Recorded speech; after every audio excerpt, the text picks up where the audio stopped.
kasus yang ada nakes joget waktu operasi ya. Jadi sebenarnya itu yang masalah itu bukan hanya kontennya aja, tapi juga masalah etika, profesionalisme, sama keselamatan pasien. Nah itu banyak pelanggaran karena ini di kode etik kedokteran sendiri itu yang utama itu beneficensi, non malefisence, sama profesionalisme. Maksudnya berbuat baik, tidak membahayakan, sama dia profesional. Nah, ruang operasi itu kan kalau di kedokteran kita anggapnya itu ruang yang sakral. Kenapa? Karena 100% itu mesti fokus ke keselamatan pasien, ya. Jadi kalau melakukan itu kan berarti satu, dia tidak menjaga martabat profesi. Kedua, itu secara nggak langsung menurunkan kepercayaan publik sama rumah sakit, karena kan dianggapnya wah ini kok bercanda kayak main-main, gitu ya.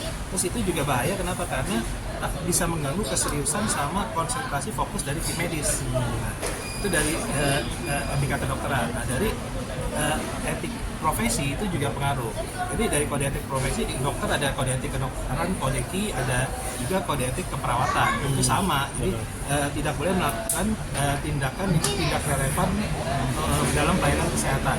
Terus kemudian juga harus menjaga privasi, kehormatan atau keselamatan dari si pasien juga, dan juga harus menjaga dari profesionalisme dari martabat dari profesi juga. Nah, sedangkan dari undang-undang kedokteran itu undang-undang nomor 29 tahun 2004 mirip juga sama. Jadi ada standar untuk standar profesi, ada standar melakukan prosedur, jadi tidak boleh dilanggar. Kemudian sama mengutamakan kehormatan privasi dari si pasien. Kemudian juga harus menjaga profesionalisme, etika dari profesi dokter itu sendiri. Nah, di ruang operasi juga ada aturannya. Ruang operasi itu kan mesti steril, satu. Kedua, dia mesti fokus tim medis itu. Ketiga, dia tidak boleh sembarangan. Jadi untuk membawa barang-barang itu di luar medis itu otomatis agak ketat tuh penanganannya. Nah, kemudian juga dia untuk aktivitas yang non medis itu biasa dibatasi, nggak bisa sembarangan. Kecuali untuk indikasi tertentu, edukasi dan emang yang penting itu mungkin diperbolehkan, tapi harus dengan indikasi tertentu. Dan misalnya untuk edukasi segala boleh bawa kayak merekam atau HP segala macam, itu untuk kasus-kasus tertentu, tapi harus punya izin, nggak bisa sembarangan gitu ya. Nah, jadi sebenarnya kalau dilihat ya dari kode etik kedokteran dia bisa dianggap melanggar, dari kode etik profesi dianggap melanggar juga, kemudian dari undang-undang kedokteran juga bisa ada pelanggaran juga, kemudian dari aturan kamar operasi dan juga ada pelanggaran. Nah, terus yang saya tahu kan rumah sakit cepat menangani, jadi dia langsung menjelaskan sama minta maaf sama menegur si pelakunya.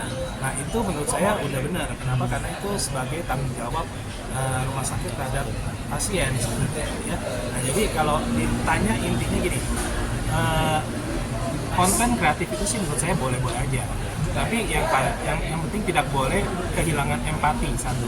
Kedua, tidak boleh melanggar regulasi atau aturan-aturan atau mengorbankan standar etika dari profesi. Itu yang nggak boleh. Ya. Terus abis itu kan ini kamar operasi, kalau ada sampai gangguan sedikit aja tidak fokus, itu sangat berbahaya untuk di kamar operasi itu. Jadi sebenarnya gini, jadi bukan masalah jogetnya, yang jadi masalah itu kehilangan dari sense of responsibility dari si nakes itu gitu. Jadi memang harus tanggung jawab, jadi punya tanggung jawab juga secara moral dan sosial juga, itu bertanggung jawab. Dan itu kan bisa menurunkan kepercayaan masyarakat terhadap rumah sakit. Pihak rumah sakit sendiri, Dok, mungkin Biasanya itu kan itu tergantung dari pihak masing-masing rumah sakit ya, beda-beda. Nah, dilihat juga kan bisa dievaluasi dari pekerjaan yang dilakukan oleh si orang tersebut. Jadi kalau emang evaluasi sebenarnya biar semua bagus, baik, dan ternyata kepleset baru kali ini, biasanya akan lebih teguran saja. Tapi kalau udah berulang-ulang, ditegur, tetap ulang lagi, tegur ulang lagi, mungkin rumah sakit akan ambil tindakan yang tegas. dan pelaku nih, Dok, udah klarifikasi.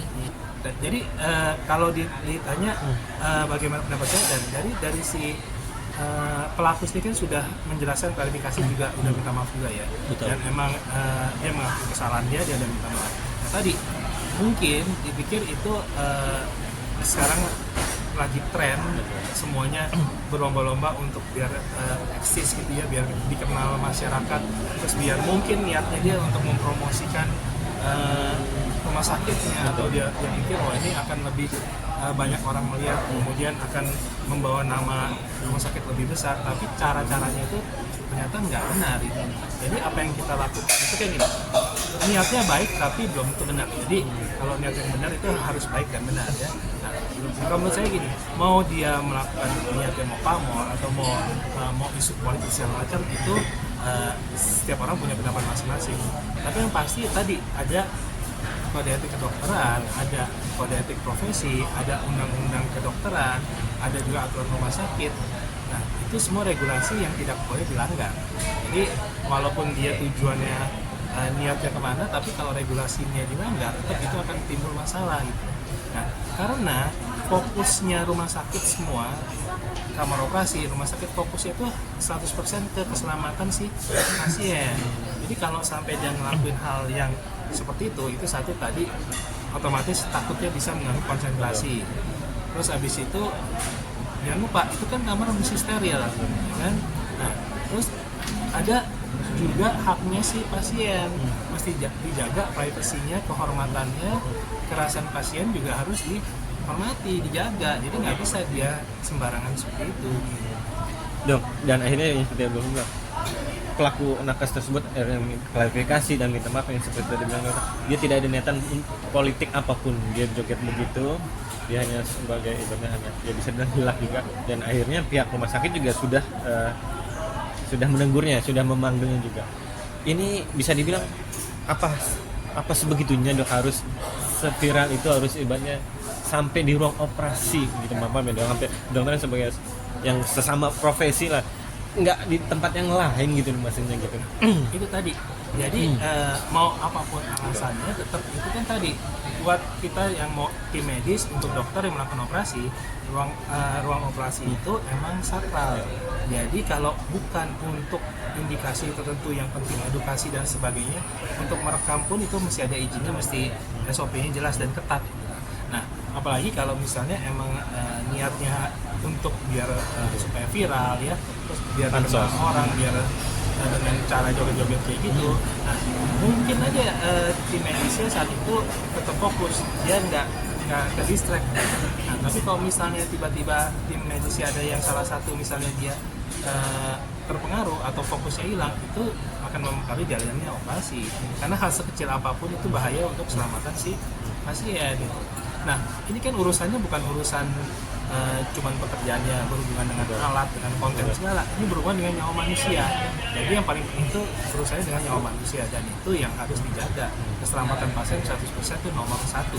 Ini mau alasan apapun dia itu kalau menyalahi prosedur dan membahayakan pasien, tetap itu tidak dibenarkan dan itu salah, dan itu fitnah. Dokter, berarti bisa bilang baru kali inilah ya hebatnya kasus heboh lah nakes kita bilang. Ya yang tadi kita wawancara baru kali ini, atau sebelum pernah ada yang parah Dok? Ini kan di era digitalisasi. Betul. Ini kan cepat sekali ya menyebarnya, dan ini kan lagi mereka tren FOMO, jadi semua ikut-ikutan berlomba-lomba seperti itu. Nah, tapi itu tadi saya bilang masih bijaksana karena harus ada empatinya, terus nggak boleh melanggar regulasi, tidak boleh sampai menggadaikan atau sampai mengorbankan standar dari profesi, kode etik profesi gitu ya.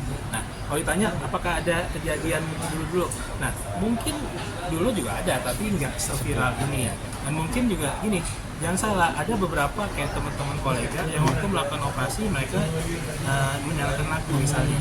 Ada yang tipe dokternya, tapi dokternya yang minta, tim medisnya sudah setuju menyalakan lampu untuk dia membantu dia lebih rileks, lebih fokus, itu ada. Sambil dokternya nyanyi pun ada. Tapi itu tidak mengganggu, dan emang sudah setuju semua tim medisnya, dan itu biasanya dokter bisa menilai dia perlu biar lebih rileks, lebih tenang, lebih fokus, karena ada beberapa dokter yang cara tipe fokusnya ini beda, setiap orang tipe fokusnya beda. Nah, tapi kalau misalnya ini kan kasusnya dokternya sedang operasi, dia tahu, sedangkan ini perawatnya dia melakukan joget-joget gitu ya, dan itu menurut saya tadi itu melanggar kode etik profesi dan etika kedokterannya menurut saya melanggar, karena itu dan itu kan disebarluaskan seperti itu ya. Jadi sebenarnya kalau dulu ada kasus apa enggak, mungkin ada, tapi mungkin nggak seperti ini, nggak seviral ini, dan mungkin nggak disebarluaskan seperti ini dan tidak mengganggu, dan itu hanya sebatas misalnya lagu aja di style lagu sambil ngerjain operasi, tapi nggak ada yang joget-joget gitu. Enggak. Mungkin apa sih dok harapan terakhir dok, harapan Tadi kasus ini ya untuk kita supaya introspeksi diri dulu ya. Itu sebagai pelajaran juga, kalau misalnya tadi kita mesti tahu kalau kita kerja dokter, nakes semua yang utama itu adalah keselamatan si pasien. Jadi apapun itu yang kita utamakan, ingat satu, keselamatan pasien dulu. Jadi semua ada regulasinya, kita ada aturannya, ada kode etik kedokteran, ada kode etik profesi, ada undang-undang praktek kedokteran, ada aturan di kamar operasi. Nah itu harus setiap nakes itu harus mentaati itu. Kalau untuk ternyata perlu melakukan rekaman siaran, itu harus dengan indikasi yang tepat, keperluan edukasi, indikasi tepat, dan itu dengan SOP yang ketat biasanya. Dan yang paling penting ini, jadi kita mesti sadar kalau misalnya satu, jangan sampai kita menurunkan kepercayaan masyarakat kepada nakes. Terus kedua, jangan lupa boleh melakukan konten kreatif boleh, tapi tadi nggak boleh kehilangan empati, sama nggak boleh melanggar regulasi dan melanggar kode etik profesi, jangan sampai mengorbankan itu. Jadi semuanya harus sesuai dengan aturan. Oke, sip. Makasih dokter.